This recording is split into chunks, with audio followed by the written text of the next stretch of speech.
And now, continuing with some Manta updates. And obviously, the goal is by November, we want to have a very large public awareness campaign to essentially understand what's happening with the Fish and Wildlife Special Activity licensing so that we can ensure that these species are protected and that these activity licenses actually prohibit endangered species from being taken. Because right now, there was a temporary ban that we were able to push for the FWC to do, but it's not in perpetuity. So species that could still be affected long term if things aren't changed in November are the manta ray, the oceanic manta ray, the great hammerhead, the sandbar shark, the sand tiger shark, the scalped hammerhead, the spotted eagle ray, and am I missing anything?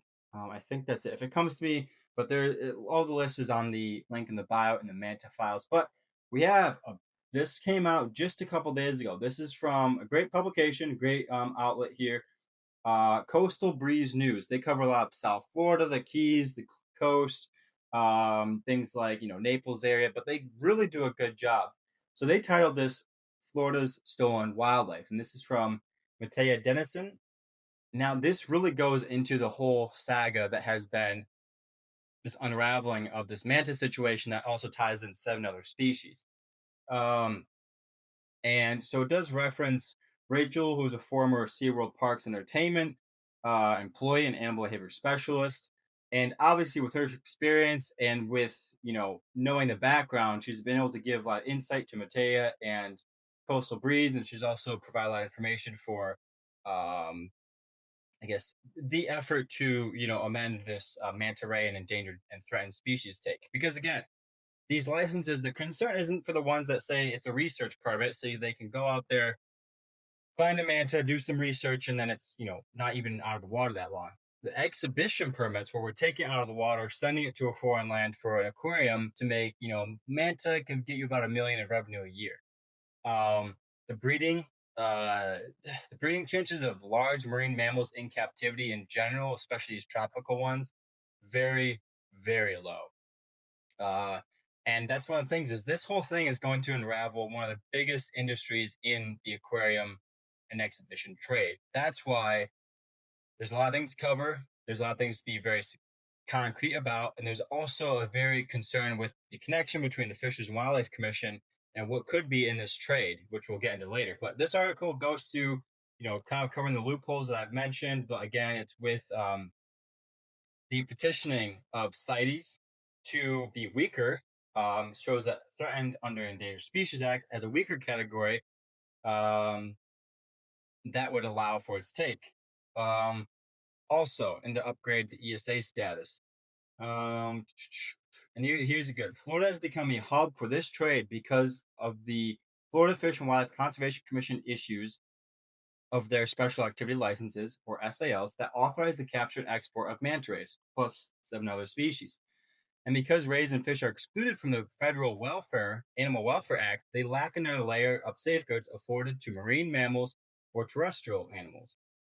So and then again, I remember being there, but the initial request was just for the SALs, and they got all that paperwork back and looking at them. But then it turns out it's not just manta rays, as we've now covered, is seven other species, and that's a big problem, because we know what this could be fueling is a lot bigger than one species, and there's a lot of money involved. And when there's more money, more power, and there's more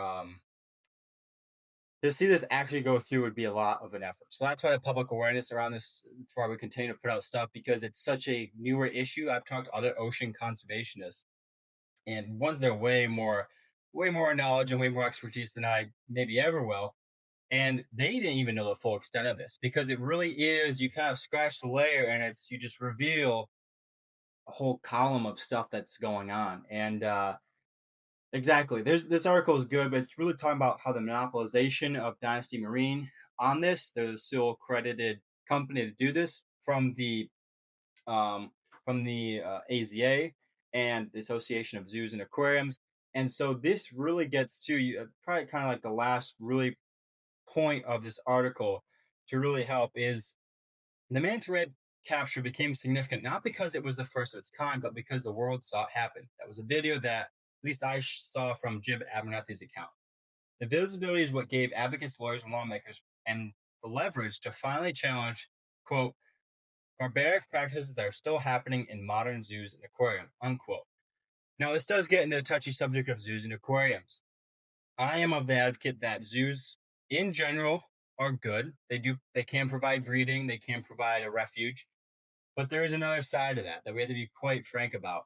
A lot of the breeding in the zoos doesn't always lead to rewilding. We obviously know a lot of this is to obviously good increase in genetics of imperiled species, but for the trade among zoos because a zoo on the exhibit makes money. And I think initial aims of zoos and aquariums, on the most part, are good. People need to see these animals, and a lot of times people need to encounter these animals to really understand them. But things like this, where we have a loophole, where we have, and I'm going to extend into a real interesting point here. When we have connections that could be seemingly apparent between the Fish and Wildlife Commission and SeaWorld and other, maybe Dynasty Marine and other big aquarium conglomerates, we get in a very, very interesting situation because on one hand, the Florida Fish and Wildlife Conservation Commission, fully a good institution. It's a necessity. We need it, and it should have the due powers to do its job. The unfortunate thing is when it has conservation in it, it means it should really be doing its job instead of allowing for loopholes or the seeming. We looked over the SALs, we looked over all that paperwork, and there's about 6, 7, 8, about 9 names. Sorry, 11 names. All right, sorry, I'm looking down this. All right, 13 names that are tied to between FWC, the U.S. Fish and Wildlife Service, and the National Marine Fisheries Service. These are all tied names related to the documents on this, and we're still trying to figure out exactly what's the connection that we can paint here because these SALs are approved by people like Eric Sutton, they're past executive director of the FWC, Pamela Groover. Currently, it's actually hard to find her title, but she's listed as a biological scientist for FWC. These people are approving huge, huge projects that, it may just be one animal here, cute couple there, but when we tabulated it between 2018 to 2025, there's 3 mantis here. Oh, there's 4 here. Well, let's take another 2. Oh, and it adds up. I think it was 11.